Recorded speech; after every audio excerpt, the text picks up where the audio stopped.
ये वीडियो में जिस शख्स जिसके घर को तोड़ा जा रहा है वो एक लाला भाई नाम के एक शख्स है। जयनूर के उनके घर पे अटैक किया गया और जो बैठा हुआ शख्स है वो अपने सारे साथियों को लेकर आके वहां पर बैठ के चीखते चिल्लाते हुए उन्हें कह रहा है कि इस घर में घुसो, मारो, तोड़ो। तो इस शख्स का जो बैठा हुआ शख्स है इसका नाम है कनका यादव राव। ये बीआरएस का एक्स लाइब्रेरी चेयरमैन है। सुनने में आया है कि ये केटीआर साहब का बहुत करीबी लोगों में से माना जाता है। तेलंगाना में जो भी गड़बड़ हो रही है उसमें कहीं ना कहीं कुछ बीआरएस के बड़े ओहदों पर रह चुके लीडर्स का ही उसमें उन लोग ही लीड कर रहे हैं ऐसे वाकयात को। तो अगर केटीआर साहब इस पर अपनी खामोशी नहीं तोड़ेंगे तो तेलंगाना की आवाम ये सोचने पे मजबूर हो जाएगी कि कहीं ऐसा तो नहीं कि बीआरएस पार्टी इख्तिदार से बेदखल होने के बाद केटीआर साहब बौखलाहट का शिकार होकर अपने लोगों को ये काम पे लगाए हुए हैं। मैं नहीं समझता कि केटीआर साहब इतनी नीच हरकत करेंगे, मगर केटीआर साहब अगर ऐसे वाकयात पर अपने पार्टी के लीडरों को नहीं रोकेंगे और उन लोगों को सस्पेंड नहीं करेंगे तो कहीं ना कहीं ये सोचने पे मजबूर तेलंगाना की आवाम हो जाएगी। जैनूर आसिफाबाद में एक आदिवासी खातून के ऊपर एक मखदूम नाम के शख्स ने हमला करके जख्मी कर दिया। उसके बाद इमीडिएट तेलंगाना पुलिस ने उसे गिरफ्तार करते हुए जेल भेज दिया। मेरी तेलंगाना पुलिस से यह रिक्वेस्ट है कि अगर इस मखदूम नाम के शख्स के ऊपर और कुछ सख्त कार्रवाई हो सकती है तो कीजिए, मगर इस वाकये को बहाना बनाते हुए चंद फिरका परस्त लोगों ने जयनूर में मसाजिदों पर, मुसलमानों के घरों पर और दुकानों पर जो हमला किया है वो नाकाबिले बर्दाश्त है। मगर इस पर भी तेलंगाना पुलिस सीसीटीवी कैमरों की मदद से और दूसरे सबूतों की बिना पर उन फिरका परस्त लोगों को गिरफ्तार करते हुए जेल भेजते जा रही है। जब से तेलंगाना में कांग्रेस की हुकूमत आई है वक्तन फक्तन कुछ ऐसे हादसात पेश आते जा रहे हैं, जैसा कि आप ये वीडियो देख रहे हैं। ये वीडियो में जिस शख्स जिसके घर को तोड़ा जा रहा है वो एक लाला भाई नाम के एक शख्स है। जयनूर के उनके घर पे अटैक किया गया और जो बैठा हुआ शख्स है वो अपने सारे साथियों को लेकर आके वहां पर बैठ के चीखते चिल्लाते हुए उन्हें कह रहा है कि इस घर में घुसो, मारो, तोड़ो। तो इस शख्स का जो बैठा हुआ शख्स है इसका नाम है कनका यादव राव। ये बीआरएस का एक्स लाइब्रेरी चेयरमैन है। सुनने में आया है कि ये केटीआर साहब का बहुत करीबी लोगों में से माना जाता है। तो मेरी केटीआर साहब से ये रिक्वेस्ट है कि केटीआर साहब ऐसे अपने पार्टी के लीडरों को इमीडिएट पार्टी से सस्पेंड कीजिए और पार्टी के दूसरे सारे लीडर्स को ये स्ट्रिक्टली ऑर्डर्स दीजिए कि ऐसे चीजों से, ऐसे वाकयात से दूरी अख्तियार करे। ऐसा इत्तेफाक क्यों हो रहा है केटीआर साहब कि तेलंगाना में जो भी गड़बड़ हो रही है उसमें कहीं ना कहीं कुछ बीआरएस के बड़े ओहदों पर रह चुके लीडर्स का ही उसमें उन लोग ही लीड कर रहे हैं ऐसे वाकयात को।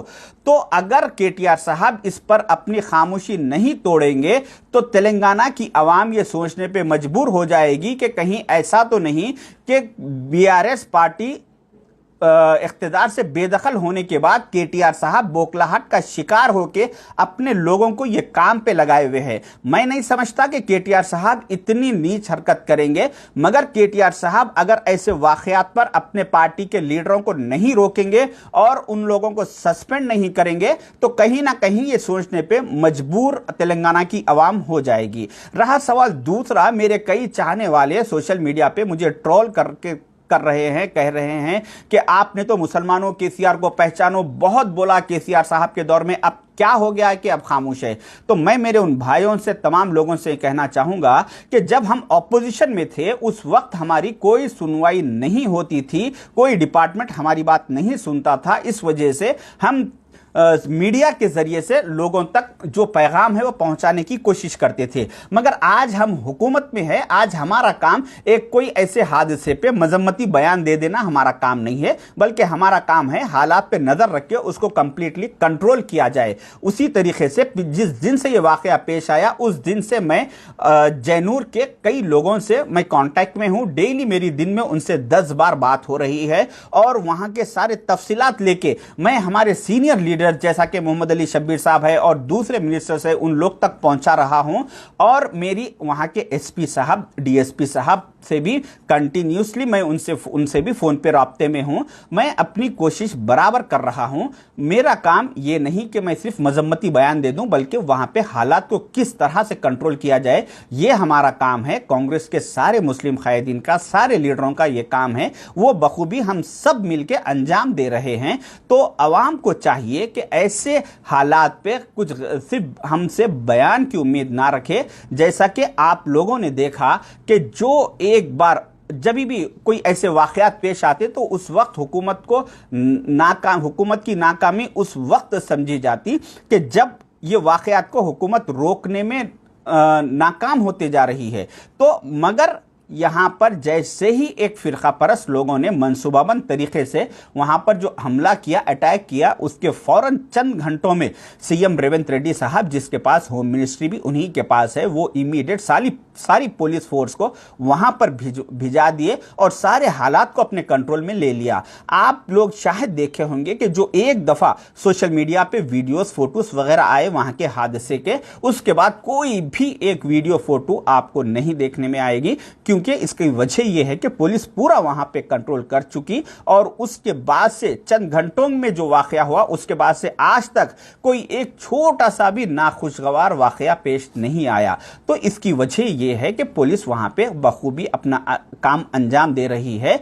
और लोगों को ये एतराज है कि क्यों वहां पे मुस्लिम कायदीन, वहां पे कांग्रेस के लीडर्स वहां पे आज तक दौरा नहीं करे। इसकी वजह यह है कि अगर कांग्रेस के लीडर्स वहां का दौरा करेंगे तो उसके बाद कुछ फिरका परस्त पार्टियों के लीडर्स भी अपने दौरे शुरू करेंगे और गैर जिम्मेदाराना बयानबाजी करते हुए माहौल को खराब करने की कोशिश करेंगे। इस वजह से पुलिस ने सारे पॉलिटिकल लीडर्स को वहां पे आने पे कुछ दिनों के लिए पाबंदी लगा दी है, क्योंकि हमारे लोगों में सियासी शऊर की थोड़ा कमी है। दूर अंदेशी से जरा हालात पर नजर रखिए, देखिए कि पिछले चंद सालों से जैसा कि कर्नाटक में कांग्रेस की गवर्नमेंट है, वहां पे ऐसे कुछ हालात पेश आए। उसके बाद फिर तेलंगाना में कांग्रेस की गवर्नमेंट है, यहां पे वक्तन फक्तन फिर हालात कुछ ना कुछ ऐसे हादसे पेश आते जा रहे हैं। फिर हिमाचल प्रदेश में जहां पे कांग्रेस की गवर्नमेंट है, वहां पे एक छोटे से इशू को, एक मस्जिद जो 10 साल पहले आज से बन चुकी थी,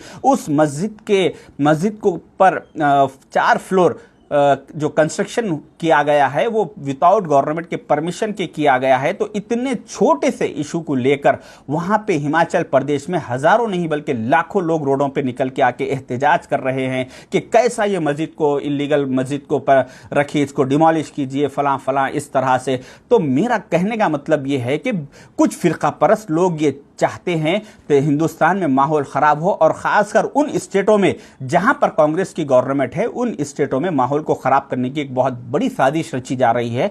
तो हमें चाहिए कि कांग्रेस के ऐसे वक्त में हमें कांग्रेस का साथ दे, क्योंकि कांग्रेस का वो फिरका परस्त लोग कांग्रेस के दुश्मन इसीलिए है कि कांग्रेस हमेशा से जहां जहां कांग्रेस की स्टेट में गवर्नमेंट है वहां पे SC ST OBC minority majority सारे लोगों को बराबरी का हक देना चाह रही है और सबकी बुनियादों को मजबूत करने का काम कांग्रेस कर रही है। इस वजह से वो लोग नहीं चाहते कि माइनॉरिटीज के बुनियादें मजबूत हो, इसलिए कांग्रेस को बदनाम करने की पूरी साजिश है। ऐसे बुरे वक्त में, ऐसे खराब वक्त में हमें चाहिए कि कांग्रेस का साथ दे, बल्कि इस हालात को समझे, सियासी शऊर बेदार करे, दूर अंदेशी से काम ले।